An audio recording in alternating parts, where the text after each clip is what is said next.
Good morning and welcome to the November 4th meeting of the Citizen Oversight Board. Excited to join you all today and meet with our special guest of the quarter, Sheriff Elias Diggins. So we are actually going to start with the sheriff today, and then we'll move on to board business as a secondary matter. So Sheriff, welcome. And I know it's been quite some time since we met with you. I think we've sent over some questions, but if there are general things you want to update the board on to start with, you are welcome. And turn it over to you. Thank you, Julia, and good morning, board members and the viewing public as well. I'd like to start by thanking the men and women of the Denver Sheriff's Department for doing such an outstanding job every single day and serving the citizens of the city and county of Denver, and would like to thank the community for all of the support that they give to the Sheriff's Department as well. I'll go through the questions and provide answers and pause for a response or additional questions for each one as well. The first question that I was sent is, can you provide a status update on the program that provides inmates with tablets? Securus is the company that provides phone service for us, and they will also be providing the tablets for the people in custody. They have completed phase 1 of their work, which was a scoping project to ensure that they understood where things needed to be placed in each of our facilities, cabling, hotspots, things of that nature, and they have done so. They will begin phase 2 within the next 4 weeks and expect that we should be able to have a launch at the end of January or in the beginning of February. I personally reached out to the senior vice president in charge of the project, and he relayed that information to me, and our technology management unit is actively working on the project every single day. The second part of that question is, are the materials on the tablets, like the inmate handbook, accessible in different languages? They will be. Many of the apps are multilingual, and we also will be able to upload documents in both English and Spanish and other languages in the FYI app on the tablet as well. So I'll pause for questions. Can you just talk a little bit more about, like, where will they be able to use the tablets? Is this like in any location, or you got to go to the library to do it, or how does that sort of mechanically work? They'll be able to use them anywhere. They're mobile devices, much like a smartphone that a person has, and each person that comes into our custody will be given one of these tablets. So they'll be able to use them in the rooms, in the common area, or wherever they are. Very cool. And can they like load books and stuff like that, and it all comes through the app? They absolutely can. They can load books. We're going to encourage them to participate in the educational materials that are there. They can watch movies and videos, listen to music, make phone calls. They're very exciting devices for people that are in custody across the nation. It's the newest trend for jails to transition to this. I don't know a person who doesn't have a smartphone in our country, and it's the same thing for these tablets. We want to move towards a space where these tablets just become something that folks don't think about. So we're excited to be able to launch this technology in the Denver Sheriff's Department. But Sheriff, flip phones are coming back now. I saw that, Samsung. I saw that, Stefan. One more question. Is there ever a condition where inmates would be able to use these for calls, phone calls? Yep, they will be. The phone call app will be launched on the same day that we start the program. And is there a barbecue recipe app on there as well? There is, and Terrence, I'll send it to you directly. Because I know the Sheriff's Department's had issues in the past with deputies and command staff not being very good at barbecue competitions, and I just wanted to make sure that there was an opportunity for you to improve the skill set, perhaps with the assistance of the inmates. Speaker Carroll, we thought this would be a friendly meeting this morning, so. Wow, he went way over the line there. He did. He likes to traumatize me. I just take it and just smile. I admire your restraint, Sheriff. Thank you, Steph. All right, please proceed. Thank you. Second question. Adequate staffing of the DSD remains a serious concern for everyone involved. Have you seen a significant change to recruiting and retention rates for this year?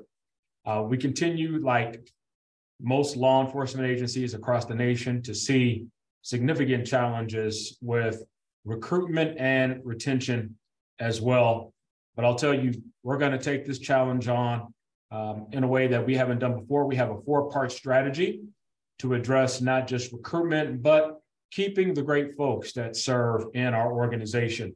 The first part of that strategy is, because we have so many holes on our roster, we do have pre-scheduled overtime for provisional assignment deputies. Those are the folks that are not working in the jails on the floor. So folks that are working in court services, civil, in canine units, things of that nature, logistics, they are pre-scheduled 1 weekend overtime day per month. Additionally, all deputies are required to work 6 hours of overtime per week.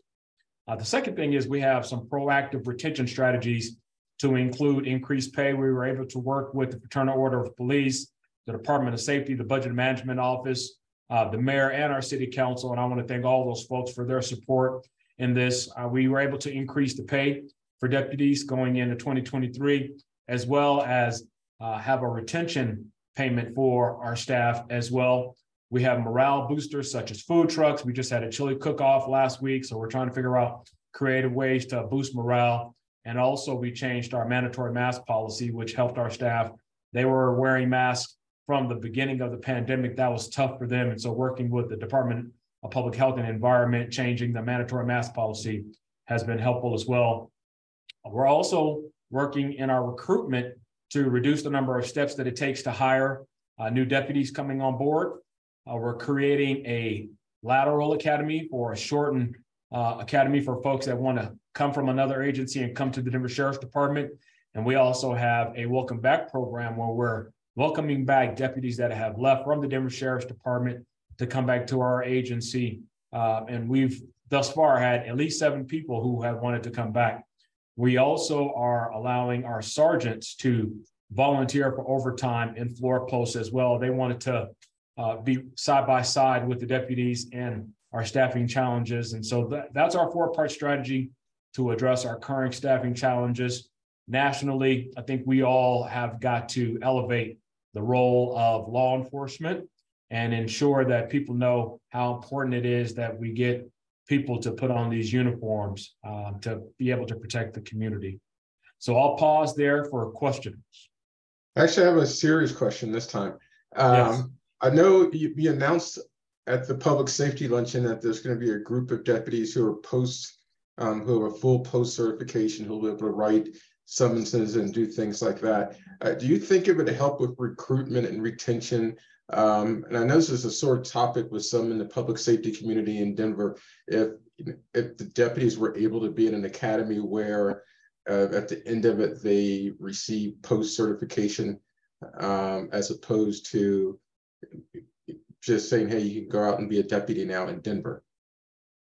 Yeah, it's a topic that has been of discussion since I arrived 28 years ago.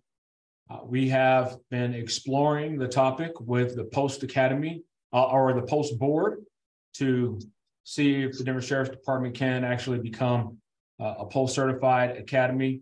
You know, one of the things that we're also working on is diversifying the ability for Denver deputies to do different things outside of working in the jail. We actually have the ability to do that by the direction of the manager of safety assigning us additional roles and responsibilities. So we are working with Executive Director of Safety, Armando Saldate, who believes that that should be something that we explore along with the mayor. I met with him 2 weeks ago. He believes that we should. And as we transition to a new administration, we're going to ask them to continue to think about that. How do we expand the role of Denver deputies in Denver, in addition to exploring the post certification requirements as well? Thank you. I personally think it would be beneficial for recruitment and retention to have post-certified deputies, because it just feels like it provides, and as someone who's post-certified myself, it feels like it's given me, when I did do law enforcement, a lot more opportunities and things outside of what I might normally be able to do. Can you describe what that means? I'm not sure I'm familiar with that. Oh, well, generally law enforcement officers in Colorado and most states are governed by or regulated by a group known as the Police Officers Standards and Training. It has different names in different states, but it sets out requirements for what it takes to become a post officer. How do you be, what has to be taught in the academy. And then after that, for instance, you have to take 24 continuing credit hours a year. 12 of those have to be in perishable skills, which are firearms, arrest control / defensive tactics, and driving. And the other 12 can be whatever you want. You don't have to end at 12. Post is also responsible for disciplining officers. So you can have your post suspended, taken away from you. And it's in the Attorney General's office. They have their own board. They set standards that they review regularly that officers have to abide by to be a peace officer in the state. So I didn't understand though. We're post certified now, or we're aspiring to become post certified. The Denver Sheriff's Department is not required to be a post certified law enforcement agency because the city and county of Denver is under home rule by the Colorado Constitution. So the manager of safety grants us the authority and the power that we have for our law enforcement duties. However, we are exploring making our academy post-certified. I can tell you that our academy meets or exceeds many of the post-standard requirements. There are a few that we don't, such as driving, as Terrence was talking about.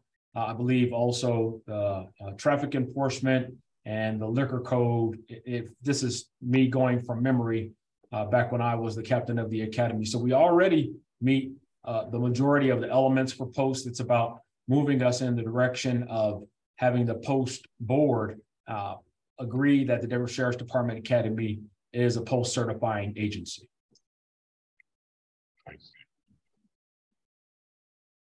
Do you anticipate any issue with that, having the post board agreeing that the Sheriff's Department should be post certified?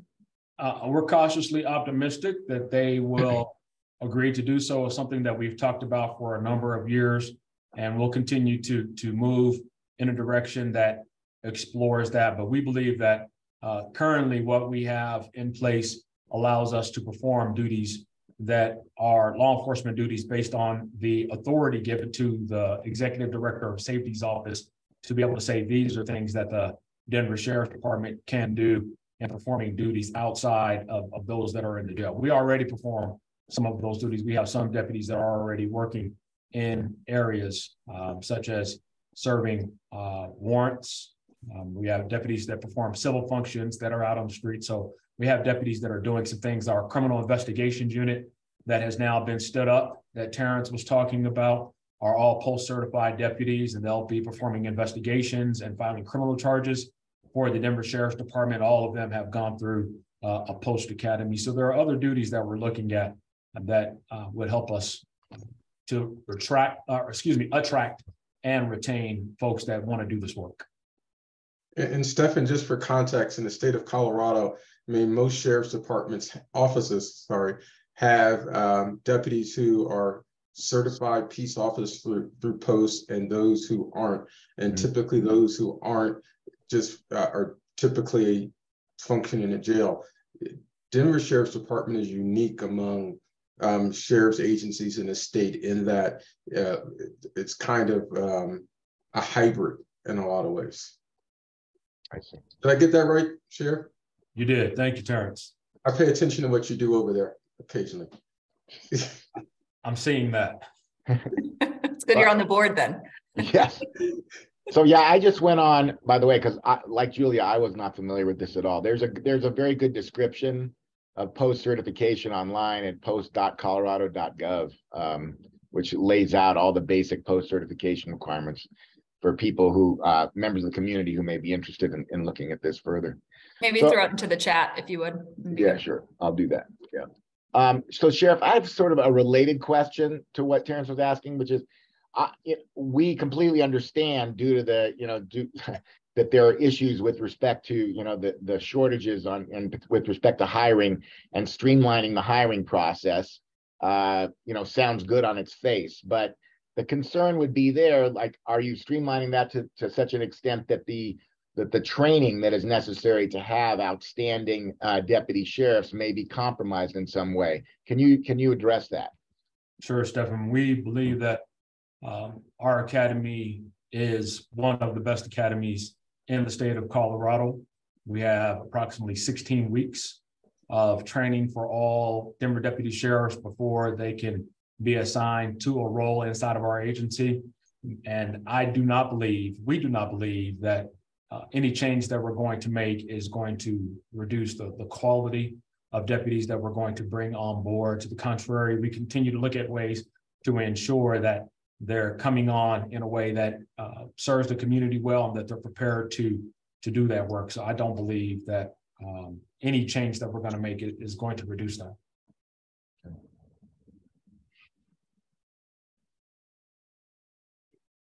All right. No additional questions. I'll move on to number 3. There's a question in the chat from one of our observers. What is the cost to incarcerated people it relates to your discussion on the tablets.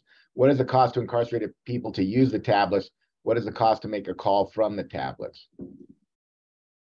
The cost of the call, I believe, is going to be the same that it is today. I don't have that number in front of me, Stephen, but I'll be sure to get it to you all.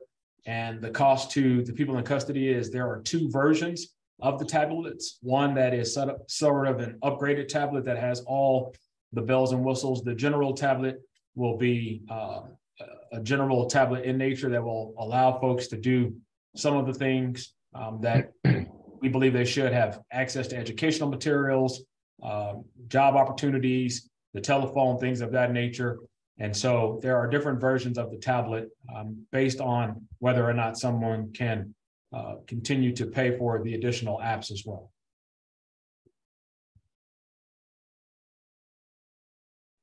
Do you expect to generate revenue based on this, or is this just cost neutral pricing? It's in the same way that the revenue generation goes back to the general fund. These tablets will do the same thing. So it's a part of the contract that we have with the phone provider. And do you have a sense of size and scale of that? Is it minimal, or is it, real money that you're generating? We don't believe that it's going to be significant. We try to keep the cost as low as possible. In fact, the Denver Sheriff's Department has the lowest phone call rates for all jails in the state of Colorado by far. In fact, those rates are 0.08 cents. And I think we talked about this before. So it's the same rate that they have on those tablets that we're going to have for phones. So we always ensure that we keep those rates as low as possible for the people that are in custody. Sheriff Diggins, I just had a quick question following up on that. Would the individuals be able to use their tablets to call, say, like their public defender or their attorneys? Absolutely. Okay, thank you.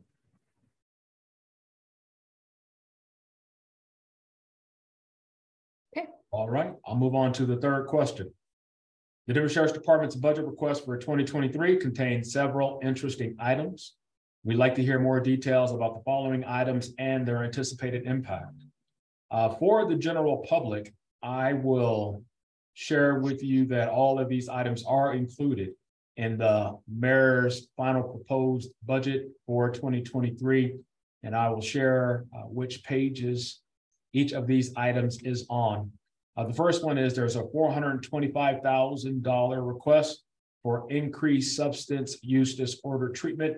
That is included on page 659 of the budget book. And that request is to help Denver Health and Hospital Authority, who provides medical services for us, provide additional treatment and services for people who are in our custody as they begin to transition back to the community and upon their release for medicated assisted treatment programs. With the opioid epidemic that we're having in our nation, we are increasing the ability for us to address the substance use challenges that folks have when they come into our custody by providing them medications that help with their withdrawal. And so we get them stabilized on those medications. We also help them to understand their addictions while they're in our custody and hopefully prepare them for a transition after they release. And so as we begin to take a more targeted and focused approach to this, Denver Health has asked for this funding to assist us with that. And Julia, I see you have your hand raised. Yeah, thank you. So is this sort of net new programming, or is this just additional dollars for the programming that you've already got based on demand for that programming? So we're taking a different approach to the way that we do medicated assisted treatment in the Denver Sheriff's Department. The way that we did it previous was we would have folks that were in different pods who were on MAT medication. So MAT stands for medicated assisted treatment. What we're doing now is we've placed the majority of those people in one pod. That helps us in a number of ways. They're able to do therapeutic treatment in one environment. The nurses can go to one area to deliver these medications. And sometimes, unfortunately, people that are in the programs don't swallow the medication, or they might do what we call cheat them and then sell them to other folks. Well, in this environment, there's no pressure to do that because everyone that's in the pod is receiving the same medication. They also are able to get some additional counseling and services while they're there. So it's something that we're very proud of and helping people that have treatment issues, addiction issues, as they come into our custody to hopefully get back to the community better than how they came to us. So we're very happy to be able to partner with Denver Health and all of the other folks that are a part of this program. We also have staff in the Denver Sheriff's Department that's a part of that. It's being led by Dr. Nikki Johnson. Thanks. And you know, are services like NA available, or other sort of resources they might be able to access once they're out as well? Absolutely. We try to do what you call a warm handoff to programs in the community and ensure that they understand where those programs are available for them when they go home as well. All right, if there are no additional questions, I'll move on to the second item. There's $90,000, which is also on page 659, which has been requested for an on-site X-ray technician. And those dollars are being asked for because we have X-ray equipment at the downtown detention center, but we don't have an X-ray technician on staff at all times to be able to help us to perform those X-rays. And so now with an X-ray technician, we'll be able to do that in a better way for the folks that are in our custody when we need to have X-rays done. And so that's a contracted position through Denver Health, but that's money to afford that contracted position. That's correct. Okay. Any additional questions? Okay, next. There's a request for $1.25 million for 2 medical assistants to provide COVID and flu shots. That request is also on page 659. So this is also for the services that are provided through our COVID testing and flu shot programs. Let me describe what that means. So each COVID test that has been administered, and by the way, we've administered over 50,000 COVID tests throughout the pandemic, as well as over 7,400 vaccines to the people that are in custody.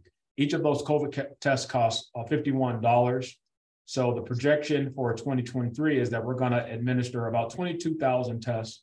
So these dollars are for the staff to complete the COVID testing, as well as deliver flu shots as well. All of this is at no cost to the people that are in custody. This week, we've also started our Omicron booster campaign for the people that are in custody so that they can receive those while they're in our custody. And it's going to help us as we continue to combat COVID in our environments. So I'll pause there for questions. Unrelated to this, but to viruses, are you seeing sort of rampant RSV rates in the jails? I know hospitals in Colorado are pretty much slammed with it, but wondered if that's impacting you all as well. Fortunately, we have not yet. I hope that that doesn't start here. Obviously, because social distancing is a challenge for us, it would be significant, but I know that our partners at Denver Health, as well as our staff internally, will be prepared. We've had many challenges through the years and meet each of them head on.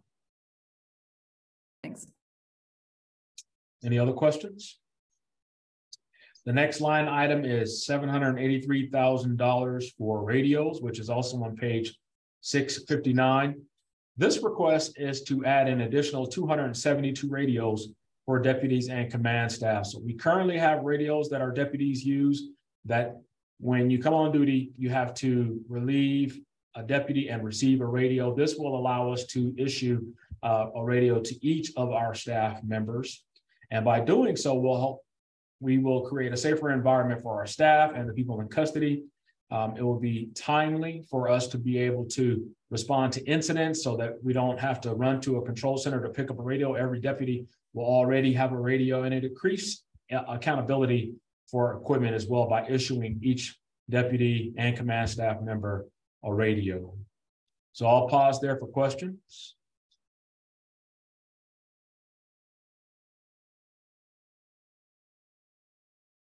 Seeing none, I'll move to the last item in this question.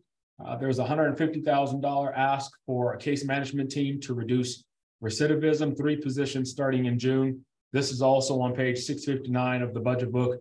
The expansion is for our programs team who serve the people that are in custody by providing various programs while they're with us. This expansion is to specifically address folks that are experiencing homelessness, the opioid epidemic, and support for perinatal people.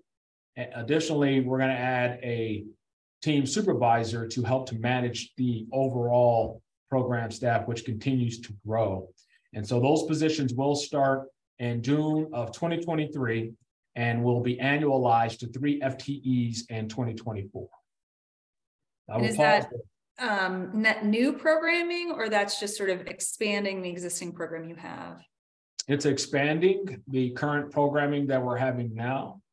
Based on some legislation, we have the Fentanyl Accountability and Prevention Act, which is House Bill 22-1326, as well as the Protection of Pregnant Persons and Perinatal Period, which is Senate Bill 21-193, that has helped us to understand how we can do better. And so these folks will be staffed to help us to achieve the goals that are in those bills.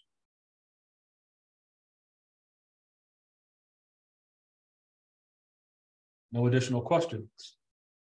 Okay, I'll move on to question number 4. The proposed budget also reports a 32% recidivism rate in 2022.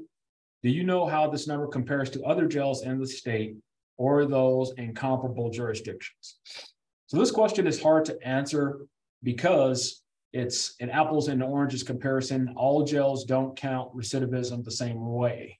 Unfortunately, there's no universal way to do that yet for jails across the nation. It's a question that continues to be fielded in our profession.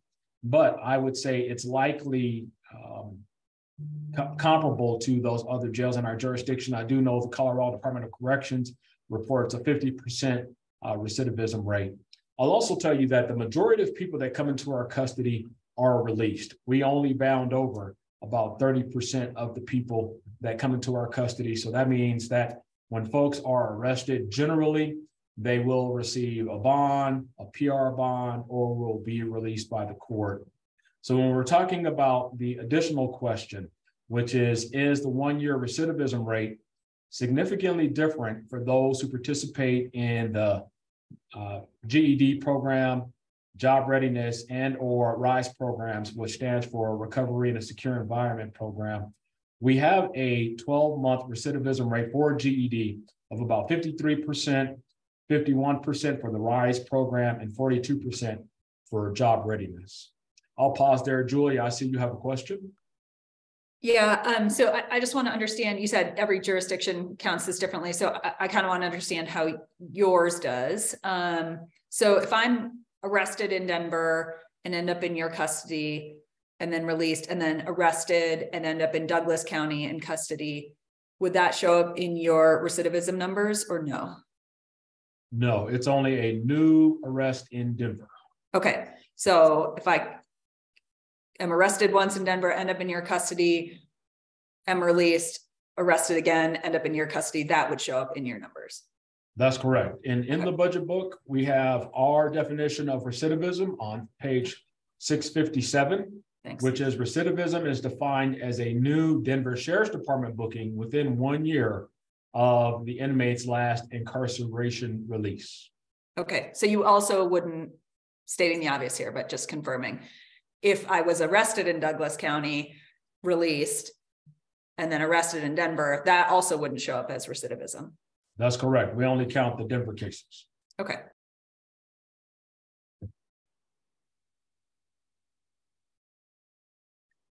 Any additional questions for the first part of that? All right, I'll move on to the second part. Is the 1 year recidivism rate significantly different for those who enroll in the MAT program? Again, MAT stands for Medicaid Assisted Treatment Program. We don't have data for that yet because we've just begun our MAT program in one pod. Although we've had MAT services for a number of years, our MAT program is very recent, so we don't have reliable data to be able to determine the recidivism rate for those folks just yet.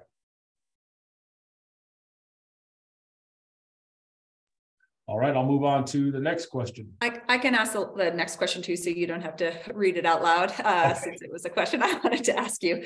Right.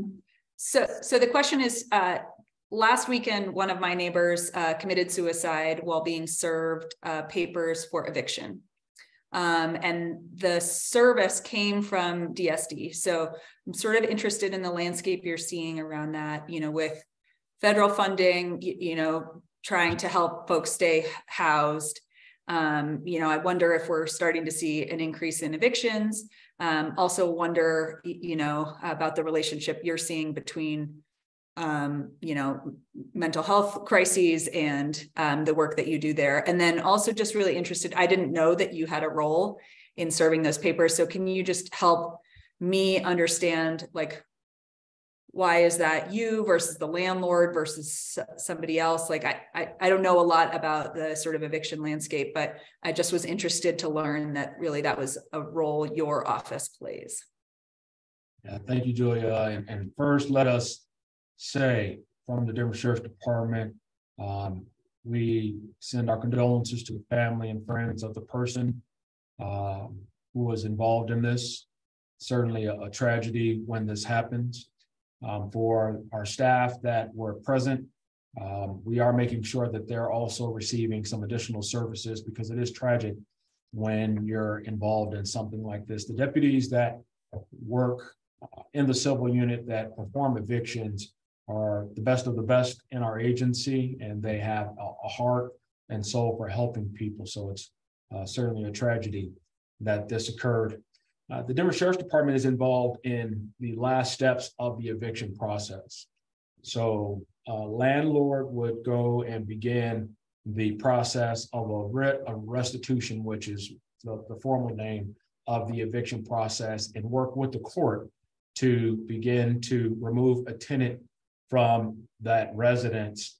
I'll tell you, in the city and county of Denver, there is a program that is designed to help people as they're going through the eviction process.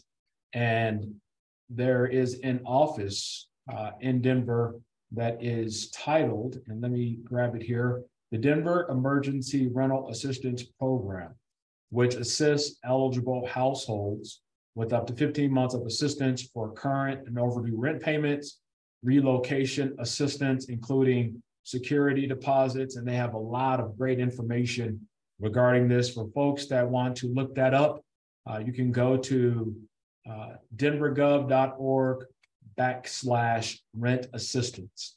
When our deputies go out to perform evictions and to place the notice about the eviction, they actually leave copies of this with the person. They post it on the door. They may hand it to the person because they want to be as helpful as possible.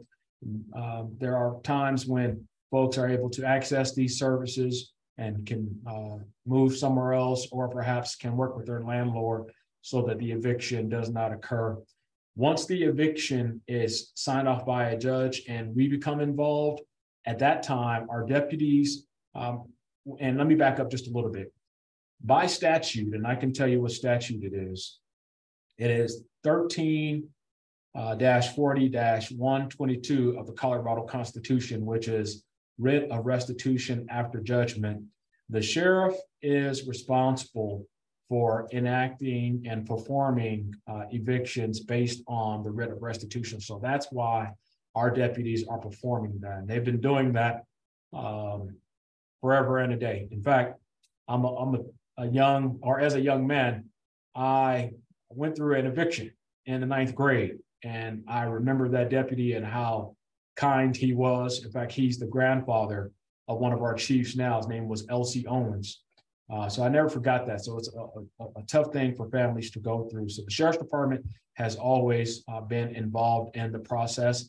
They will work with the landlord once the writ of restitution after judgment is executed, and will get access to the resident from the landlord and make sure that the landlord has things in place to move the property of those tenants out of the residence. The Sheriff's Department is there serving as the law enforcement body while that action occurs. And so we have those that happen each week, and have a team of deputies assigned to our civil unit that perform those processes. So I'll pause there for any additional questions. So the other questions I had were, are you seeing an increase in eviction activity? Are you seeing an increase in, mental health issues during that process? If maybe you could sort of quantify, like, how much of your staff is dedicated to this activity? I believe we have 9 deputies, 9 positions in our agency that are dedicated to the civil unit to perform those processes. They perform other processes as well, such as civil process serving of folks when a citizen needs to have someone served. So they do lots of different things in addition to the evictions that are performed. And looking at the number of evictions that have occurred, I'm going to pull those numbers up. This year, we have received 2,624 evictions this year. 1,673 have been restored to the owner. So the other ones have actually not gone through with the eviction process. Throughout the pandemic, there has been a moratorium related to evictions. And so the process did slow down, but then it began again when evictions were allowable. And so this year we have seen some challenges with folks with mental health conditions. Our staff, who are all crisis intervention trained, work with those folks to ensure that they're receiving services if they notice that, and try to help them out as much as possible. So there are some things that are happening in the community that certainly we want to make sure that the public understands. We do everything that we can to help people regardless of who they are and going through the eviction process. Thanks. And then, the last thing that sort of occurred to me in this process is that we've got one group in public safety helping to remove people from their homes, and another group in public safety dealing with the impacts of homelessness. And I just wondered, what information do we have about, the contact we make at eviction, and then the subsequent contacts we make through other city programs to deal with homelessness, and just sort of, in some cases, we're sort of like feeding our own work on this and sort of our own demand. And so that seemed curious to me, I would say. And, just could we spend money in a different way that would, not create this sort of sub-virtuous cycle between our agencies. Yeah, we do work with the Denver Police Department and other agencies in the city in dealing with not just the eviction process, but when folks are unhoused. And I think the Denver Police Department, along with HOST, the set team that works for the Department of Safety under Jeff Holliday, and the Director of Safety, Armando Saldalte, they're all working together. We're all working together to try to figure out how to address this increase in mental health issues that is happening. I think it's a really a bigger issue than just that. I think there's a public health emergency, a crisis that is occurring with the opioid epidemic, with folks suffering through the pandemic. I mean, we're in a very interesting time as a community and as a nation. But I think if we all continue to work together, we'll be able to help more people. Then the last question I have on that is, has there ever been a discussion about, at that point of eviction, not just the sheriff showing up, but, Denver Human Services or, other programming that, at that point of creating a crisis for a family or a resident, bringing alternative services right alongside, as opposed to, here's a flyer, and like that is probably a bad time to receive that information, considering your stuff is about to be removed from your home. And so it's probably not the first call that you make, but yeah, just like talk to me about sort of what other, warm handoffs could be possible at that moment. Yeah, and I should have done a better job about describing the Denver emergency rental assistance program and everything that is involved with that. So although our deputies provide that information to them, as tenants are going through the eviction process, they do receive help from the court to connect with the Department of Human Services and other service providers to assist them through the long process of eviction. The eviction process, it takes quite a while to actually execute. So it's, although the posting of the notice may happen perhaps on day one, there is a process that happens in between that time when the eviction is actually executed. And so in between there are groups and services that are offered to folks to help them through. And I think that is the right approach to try to see how we can help folks before they're unhoused or before they're actually removed from a residence. Thanks. Mm-hmm.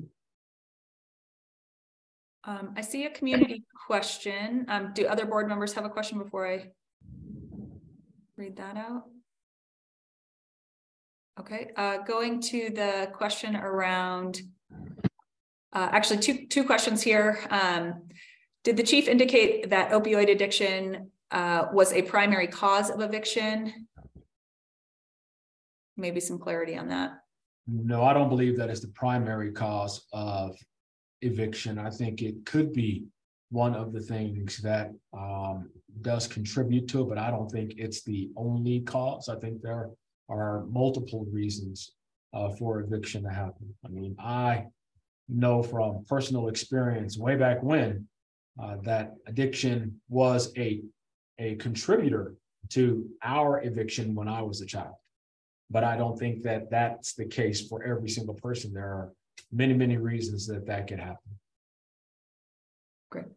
And then the other question is, if someone, and this is going back to the MAT programming, if someone is on medication when arrested, how long does it take for them to receive their medication upon incarceration or intake?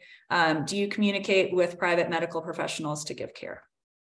We try to get that person on the same medication as soon as possible. We utilize the same medications that are used in the community for medicated assisted treatment programs, or we have what's called a formulary, which helps us to make sure that a similar medication that may be the generic of that version that they're taking is given to them. And we do contact private providers if that person has someone that they're working with in the community to verify those meds, to understand what medication they were on when they came into our custody. So the answer to that is yes. Thanks. Okay. Board member questions for the sheriff.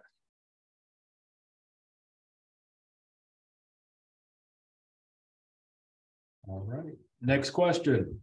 Are there any updates to the contract with Denver Health that you can share? We're almost there. It's almost complete. I believe the city council is going to be voting on the budget in the coming weeks, and our talks with Denver Health are coming to a close. I think we are in a pretty good space as far as the sheriff's department is concerned, with coming to a consensus about what that contract is going to entail. So we're almost there. And I'll pause for any questions. Do you feel like this new contract gives you more authority over the behavior of subcontractors or medical staff in your facility? I know under the previous contract, right, especially with the in custody death of Leroy Taylor, that, you know, we weren't sure what information you were going to receive as part of the investigation. There were a lot of sort of communication and authority clarity issues, and just wonder, does the new contract help to remediate that? I believe it does. I think we've come to a very good space on that. What is the length of the proposed new contract, Sheriff? You know, we contract with Denver Health as a whole. Every year, we go back to the table to talk with them about the parameters of the contract. And that's not just the sheriff's department, that's a city as a whole. We have an operating agreement committee that meets very often. And so every single year, we'll be going back to revisit that contract. Is there an alternative? Obviously, you're moving forward with Denver Health this year. I mean, and maybe you're not able to answer this, but is there an alternative to Denver Health that you've ever considered on behalf of the sheriff's department? Well, Stephan, we are in the sheriff's department is one component of the larger contract with the city. Yeah. So it's up to the city as a whole to really consider a potential alternative. Yeah, the sheriff's department is one part of the entire contract for the whole city.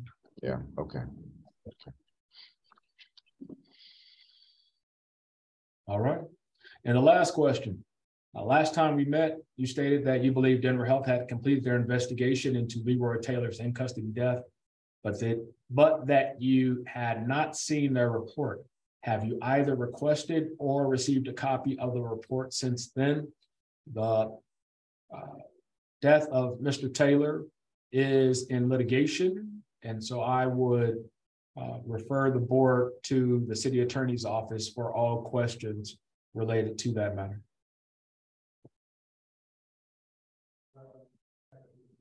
Thank you. One more community question back to the MAT. What's the length of time it typically takes for someone becoming incarcerated in your facility to get on medication? It depends. And generally, we try to get them on as soon as possible. The withdrawal process is different for every person. And so the Denver Health team makes an assessment upon every single person when they come into our custody. We try to get them on MAT medications as soon as we are able to.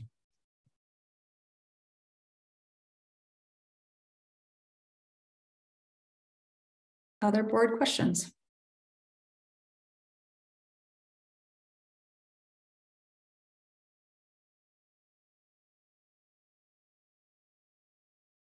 Okay, seeing none, Sheriff, we thank you for your time today. Appreciate your preparedness in response to our questions, and you know, all the work that you're doing to remediate the challenges that we've been talking about. Thank you, and we'll see you again soon. Thank you, Julia. Thank you, board, and thank you, community, for all of your support as well. Thank you, Sheriff. All right, well, we will move to some board business. So first I will establish a quorum. Thank you for being here. And let me just move first to approve board minutes. And we're going all the way back to September at this point, September 16th and October 21st. If board members have had a chance to review those minutes and we can move to approve them, that would be great. So moved. Second. Great. All in favor? Aye. Aye. Any opposed? All right, the motion passes. Thank you for that. It's been a busy fall for us. Okay, a couple of announcements for board members and public. So the first is that the board initiated a pay study for the monitor, feeling that the monitor's salary range was perhaps lower than other executive directors in the city. That pay study has been completed and found that our hypothesis was true. So good news on that front is now that study goes to various boards and processes in the city. And we expect that a pay increase will be approved as a result of that. So great news on that front. It was important to the board to ensure that the leader of the monitor's office was at least closer in line to the leaders of the departments that it oversees. I will say that it is still quite a bit lower than those individuals, but at least it's higher than it was. So good job. Thank you, Daniel, for helping to facilitate that process. And City HR was very responsive in that. So appreciate that as well. Next item is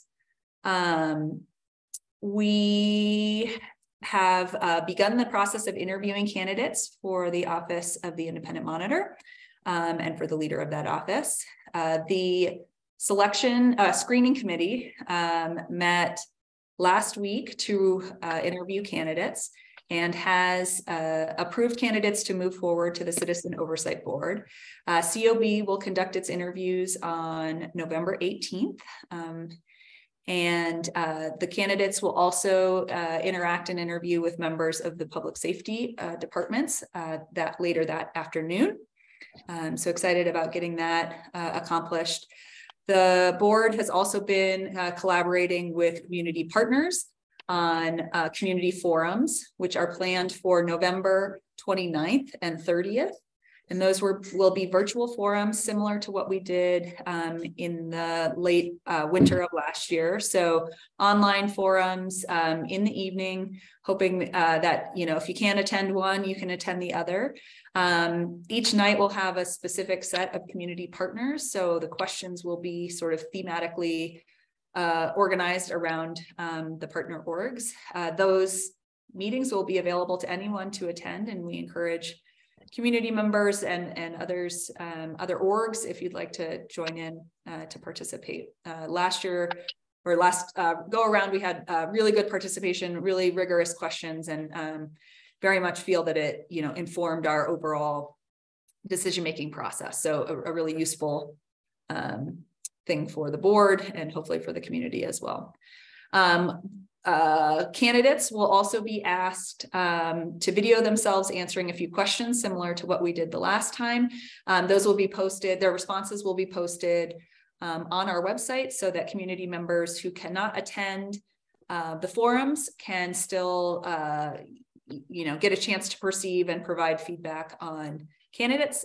We will also be providing a feedback form for community events and based on the videos on our website. So hopefully we'll have a nice rigorous engagement of community members, stakeholders, et cetera, throughout this. And I'm moving through this process quickly. So excited about the candidates that we have and the opportunity that we have to engage the community around this hiring process.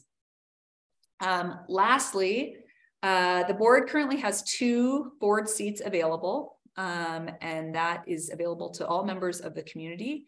We encourage folks to apply. We have a big agenda as a board and a lot to cover. If you couldn't tell from our conversation with the sheriff, you know, the conversation is everything from tablets to evictions, and that's just one aspect of public safety that we deal with. So really eager to have community members join us, and excited to have the support. We are shortly publishing our strategic plan and effort that we took on this fall, and so really could use more team members for the pursuit of that plan.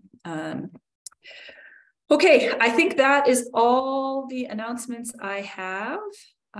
Any questions, comments, or thoughts from board members? Are we going to, I don't know if we were planning on doing this, but last time we were, or a couple meetings ago, we were looking at revisions to the ordinance or the charter on the Yes. streamlining the nominating process for what you just mentioned, new seats on the board. Are we going to deal with that, or is that a future an item for future discussion? I'm open to the discussion now. I can give the board a little bit of a heads up on where we are with that process. So I've been engaging with stakeholders who were involved in the original drafting of that ordinance language to understand their concerns or questions they may have about possible changes to that. I have received very little in terms of concerns from community members who were involved in that. I met with the nominating committee itself this week, and obviously since folks are on the committee, you know, they were sort of less enthusiastic about that change. They have decided to, you know, dedicate some public service time to that work. And so they will likely provide our council representative some feedback on, you know, potential alternative changes to the way that they'd like that to go. Open to that feedback. We have met with a council member who is now taking our, you know, kind of thematic edits into that person's process, and will, you know, work with a drafter to, you know, sort of refine the language. My thinking was that rather than talk about our edits to the language, we would talk about the council members' edits to the language, which would be more concrete, and provide feedback on that, and, you know, ensure our alignment on those changes. I don't think it will be very different than, you know, what we proposed, which is increasing the pay for board members to align with more rigorous boards in the city, reducing the processes and complexity of recruiting board members, better aligning ordinance with our enabling legislation. I'm on the wrong state versus city. Sorry, Daniel. There's the third thing that always escapes me, and I get the wrong language. Can you say what the third thing is? The third thing was about the just clarifying terms and vacancies. Oh, that's right. Vacancies. Yeah. So our language is ambiguous with regard to how a vacancy works and how we establish a quorum, and it's different in different documents. So better aligning that information so that we understand if we have a board member who leaves, how we ensure that we have the right number of board members for public meetings. So those are the three big changes. As soon as I get draft language, I will send it around to the board to review. And then once folks have time to review that, we'll take a vote expressing our agreement with that approach. Does that sound okay? Yeah, with that, so collectively, it sounds like you would take what the city council's changes may be perhaps different than ours, and then we basically review it all at the same time for purposes of efficiency, rather than doing it piecemeal now and looking at what we had proposed. Agree. Right. That I also had sort of some technical changes that Daniel was going to run by the city attorney's office. I mean, there's some really historical language that needs to be removed from this, such as when the act was first, how many people were on the board when the act was first enacted, which really, it's confusing for any layperson to read this because it's so dated. So he was going to check on that too, to get rid of that language. Yep. And we're meeting with some folks this afternoon to sort of work through some of that. So okay, cool. Mm-hmm. All right. Thank you for the update. It makes sense to me. Okay. Yeah. I just didn't want us to vote on something that then gets changed a little bit and then vote again. And so for sure. Okay. And at some point, maybe our vote doesn't matter since it's not our action. Yeah, but but it is our board. Yeah, I mean, we'd like to agree with it, but yeah. Okay, and then Daniel, anything else that I missed in the meeting? Not in terms of announcements. We have a couple of different things we could discuss as a board, if we would like, but it was just the potential schedule changes, and if we want to discuss sort of board training, formalizing the board training process, those are options since we don't have a huge agenda for the executive session. Okay, that's right. So I sent around an email of some proposed changes to our schedule. For those of you in the public attending this meeting, the board is looking to better engage the public now that, pandemic risks are lessened and we are all vaccinated. And so wanting to find ways to, engage with community better, be out in community more. And so we're looking at some alternative approaches to our meeting schedule. And so I sent an email to board members about that last night. If you have had a chance to look at it and want to talk about it, we can. If you need more time, let me know. I mean, I think it's, I know you had a couple of different proposals in terms of what dates we could move to Tuesdays or Thursdays or, which makes sense. I guess it gave us, the main thing was it gave us an option for an additional meeting and some flexibility. And I don't have any kind of issue with that. The only question for me is, I don't know how quickly we may be adding other board members here. And so if somebody had a particular conflict, for example, on a Thursday, and therefore we'd want to move the meetings to Tuesday. I can't do Wednesday, for example, but that was kind of thrown out as a third alternative. But if there was, then maybe we'd want to wait to make that change until we got, more fully staffed, I guess. Just my thinking on it. Others? I didn't have any criticism of it. I think Tuesday and Thursday afternoons work great for me. So I'm flexible. I know I missed the last board meeting and usually Fridays are fine for me, but every once in a while something happens with court stuff. So I like the flexibility. And I'm okay with the idea. I like the idea of doing an in-person meeting just because I appreciated the in-person meetings that we have had. I just think that's helpful, but keeping it hybrid so that we can also meet with, especially like Sheriff Diggins and things like that. I'm flexible until I'm not. So, I mean, it works for me. And until I'm not is the part where I'm traveling for work. And so Matt, depends on what my travel schedule is going to be like after January. For me, Tuesday through Thursday is difficult. Fridays seem to be working good for me, but no, we're looking at 4 to 6. If it was after 5, it'd be easier, but before 5 p.m. Tuesday through Thursday is kind of hard.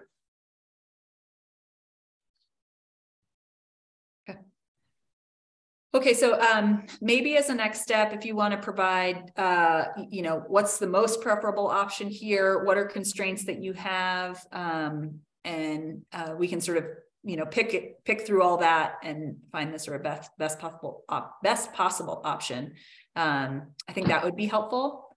And then one thing to keep in mind, right? When we meet with city staff, meetings after hours mean they're having to work after hours. And so it is worth knowing that our evening activity is somebody else's work time. And I know that's always challenging for city staff. So that was part of the reason why we were looking 4 to 6, because at least it would be within the workday if we were having guests. Regardless, let's look at our own constraints, and if you can provide feedback to that email, we can come back with an alternative proposal that incorporates all of that. And then interim monitor Crittenden, is there anything you'd like to address in the public forum? Well, I apologize that the video and audio are not working together today, but one update we have for public session is our new deputy monitor, Malini Rossisi, I hope I pronounced her last name correctly, started this week, and we're excited to have her. and we're getting her onboarded and trained right now, but she also comes with experience. And so I think she's getting the swing of things rather quickly. And we're happy to have her. And that's where we're at right now for stuff to discuss in public session. Great. And then do you have ongoing investigations that you would like to discuss with the board? Yes. Okay. I would like to make a motion to move into executive session in order to discuss ongoing and open investigations with the monitor. Second. All in favor? Any opposed? All right. Well, we will wrap up this public portion of the meeting and see you all on the executive session. Thank you for all who attended.